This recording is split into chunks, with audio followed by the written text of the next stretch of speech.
Okay, so hello everyone.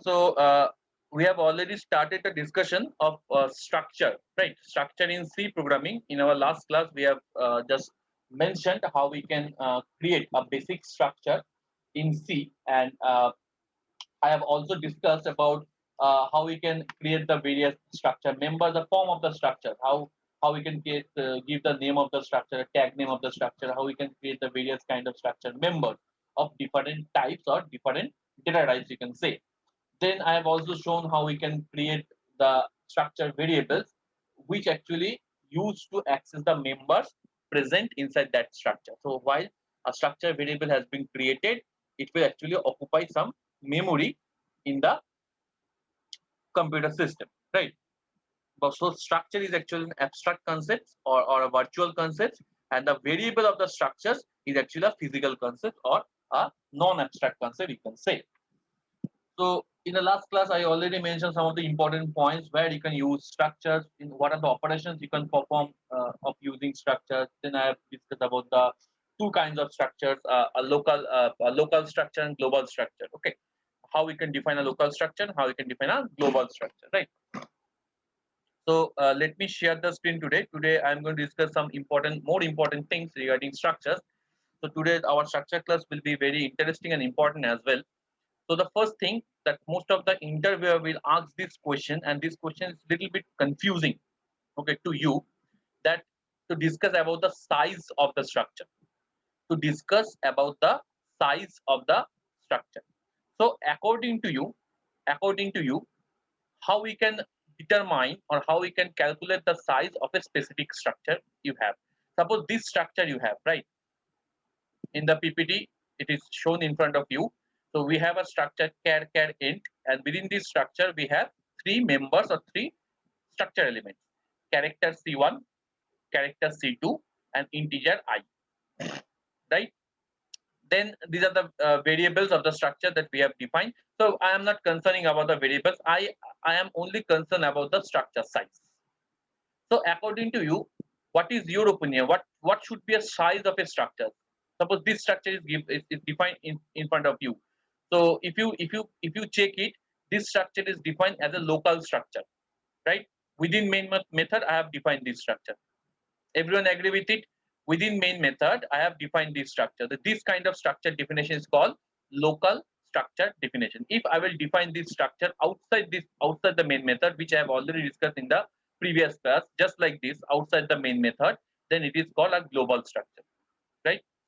So if we consider this structure, so what will be the total size of this structure that is showing in front of you? Yes. In this structure template, what will be the total size? Uh, What do you understand about it? 14, 14. Okay. Anyone else? for 20, 20 or sorry, 40, 20 or 40? 20, 20, 20, 20 or anyone else? 20, 20. Sorry. Okay.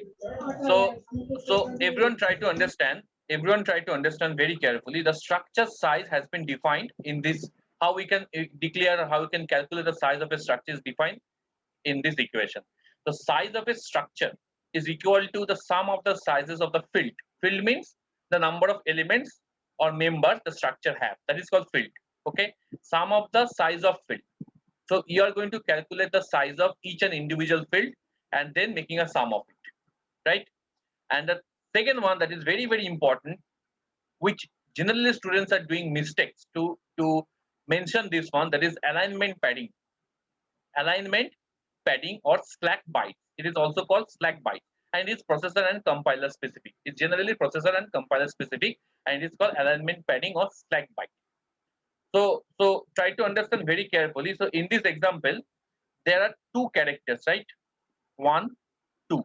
So two characters will contain how many bytes? One byte each character. So two character will contain 2 bytes. I think it is clear to everyone. So in this memory, it will contain 2 bytes. Now there is one more integer. So according to our specification, or according to my specification of the system, the integer will carry total 4 bytes or occupy total 4 bytes in the computer system. So this is the integer which will occupy total 4 bytes into a computer system. So according to your concept, it should be a summation of all the fields or all the members of the size. So it should be 4 plus 1 plus 1, that means 6, right? But it should not be 6. The output will be 8 instead of 6. The output of this structure will be 8 instead of 6. Why? Because 2 extra byte will be added as a padding or alignment padding concept. Now your question says, why 2? Why not 3? Why not 4? Why not 5? Why 2? Very simple.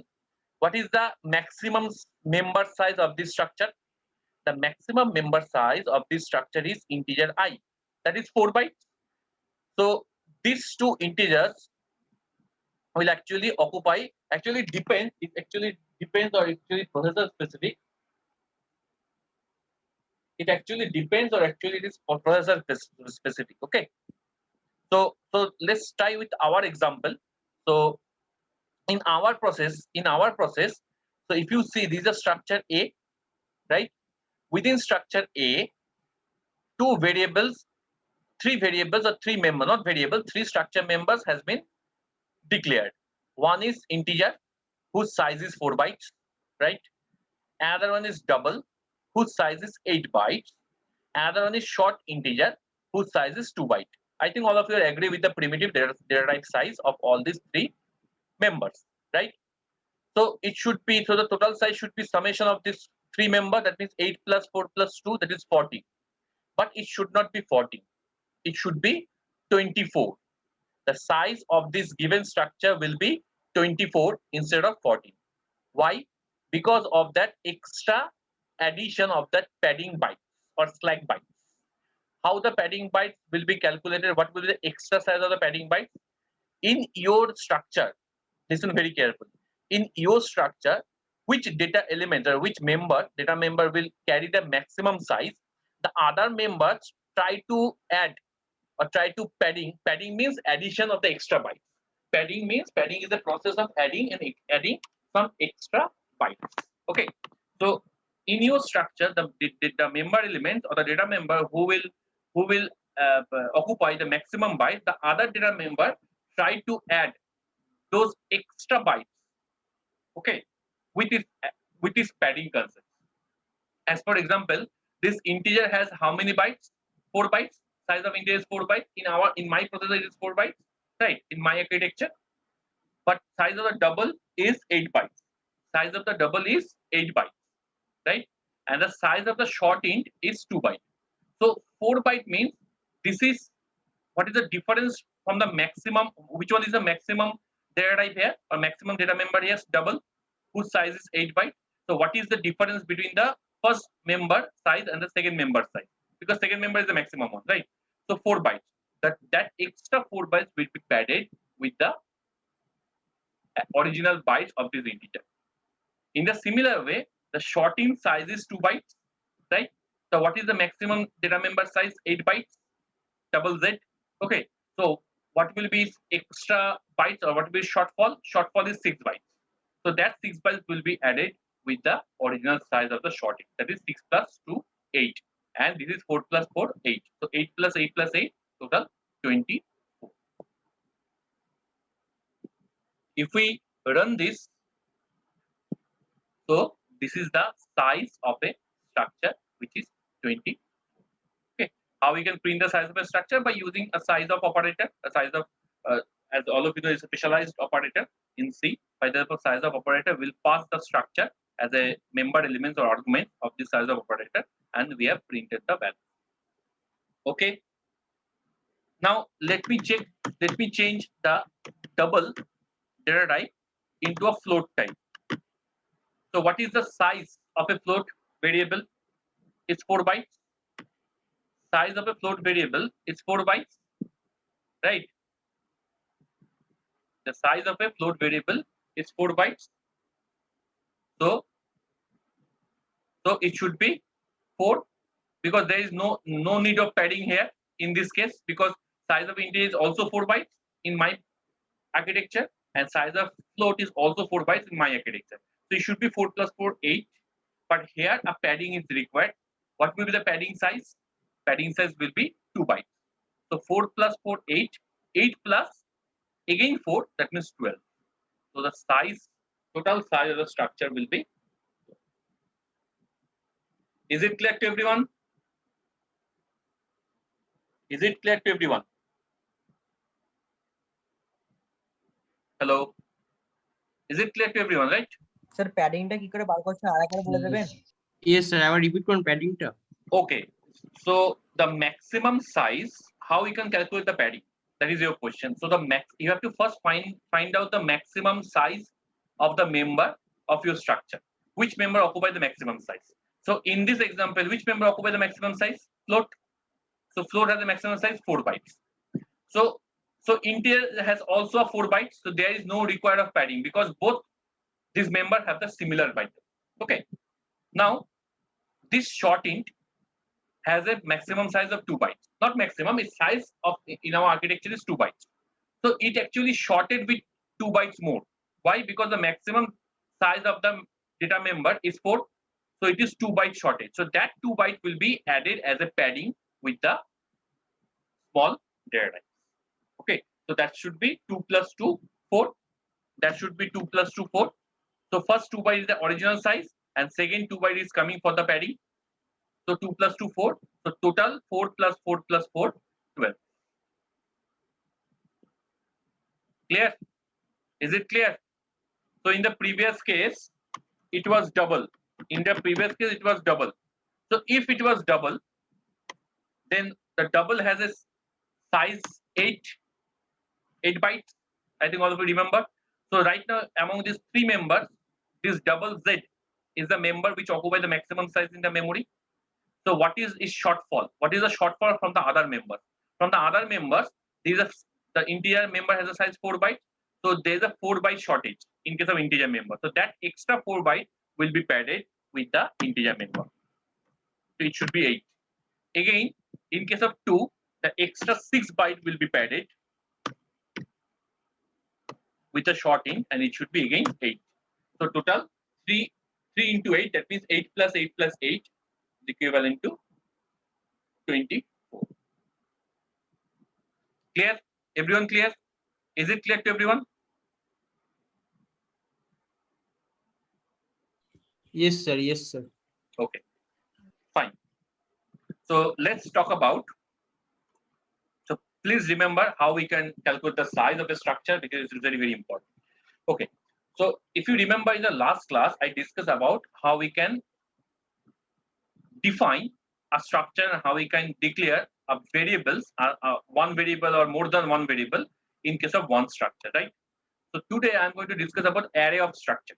That means how we can create multiple variables in the form of array to access the elements of a specific structure. So in the last class, I already told you that structure is nothing but a template which will be actually putted or which will be actually pasted on any number of variables, right? So if there are 2 variables, 3 variables, 4 variables, then it will be easier for us to handle one by one. But suppose if it is considering suppose 50 variables, 100 variables, then your code size will be bigger and it is difficult for us to handle. Okay. So if you remember in the last class, I already discussed about it. If there is only one variable, then that one variable will access each and every member of a structure by using dot operator like this, if you remember. So for one variable, you will have to perform, if the structure contains 2 members, you have to perform 2 individual operations to read that particular variable, right? But in case of array, suppose you have 100 students. Okay, so there is a struct student and there is 100 student in your class. So in the 100 students, among those 100 students, each and every student must follow this common template of the struct student, because struct student is nothing but a template that each and every student of your class must follow, right? So in the previous examples, in the last week examples, I already told you that there is a maximum 1 or 2 student or maximum 3 students I have considered. Student 1, student 2, student 3, and so on. Suppose in your class there are 100 students or 50 students. Suppose in your class there are 50 students. So it is very difficult to handle 50 students individually because the length of the code will be large. Then the length of the code will be large, will be bigger. So in that case, we are considering that we have to handle that large number of variables with the help of array of structures. And this is called array of structure. This is the way of how we can define the array of structure. So S is a student variable or the name of the array of the student, which has total 50 elements. 50 elements means total 50 students are existing in your class. And each and every student of this array S follows the structure template student. That means each and every student has these three members: name of the student, roll number of the student, and marks of the student. Three members of three different types. Okay. So this concept is array within structure. That means you have to define one array or declare one array within a structure template. That is array within structure. So this is a very common which I already show you in the last class. I already discussed with you in the last class. And this is array of structure. That means we are going to create an array of variable for this particular structure student. Right? Now how we can access it? Very simple. Just a similar way we are accessing an array elements. So only dot operator will be there. So if I want to access the name, roll number, and marks of each and individual students, we have to run a for loop or a while loop, whatever you say. Okay. So for sake of simplicity, right now I don't want to give the input for 50 students. I want to give the input for less number of students for the sake of simplicity. So that's why I have given I less than 5. Okay, the for loop run from 0 to less than 5. That means 0 to 4. That means 5 students. Right. So this is the first read of the first student. That means enter the name, reading the name with the help of scanf. These are reading the roll number with the help of scanf, and these are reading a marks of the student with the help of scanf. So this is the array S of I dot operator or membership operator. Okay, then followed by the member of the structure. Right, and when I is 0, then it should be all the information should be collected for student 0 of this array S of 0. When I is 1, due to I plus plus, when I is 1, then all this information, name, roll number, and marks will be collected for student 1 of this array. When I is 2, then it will be collected for student, third student for this array. All the information of third student for this array. When I is 4, I is 3, it will collect the information of the fourth student of all this array. And when I becomes 5 means less than 5 means 4, then it will collect all the three information, name, roll number, marks of the fifth student. Okay. So in this way, you can collect any number of information of any number of students for this kind of large array. Okay. And in the similar way, we can print the names, roll number, and marks of the student info here. Right? We can print it. Right. So let's run it. First, enter the name. Suppose I am entering the name Auditro, roll number 5, and suppose mark 78.3. So 5 students' name I have to enter. So let me enter it quickly. Okay.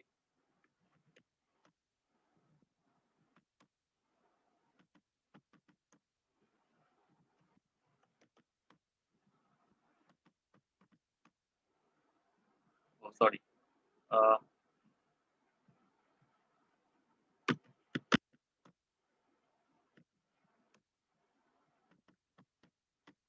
Okay.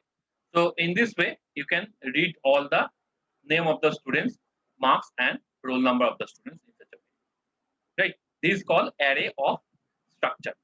Okay. So if I will ask you that whatever name you have given here, if I will ask you that you are going to display the name as an output in the form of descending order, you are going to display the name of the all the student names in the form of descending order of their roll numbers. So you have to show the output of all these students according to his roll numbers in descending form. That means the students which carry the largest roll number will come first, then the students which carry the smallest roll number will come next of the largest number. So in descending order, you can also print in ascending order, right? So here I am doing the code of the descending order. That code is very much similar with the bubble sort. I think all of you can understand that code, right? If you understand it.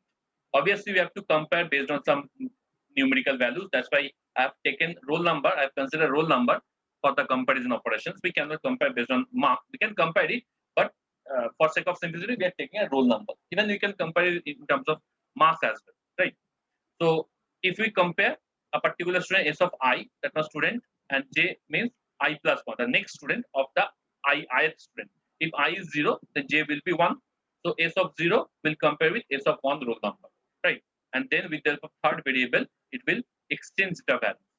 So every time you should remember that whenever you are going to exchanging any values or any member values of a particular structure, you have to use or access that value with the help of dot operator. That is the only difference.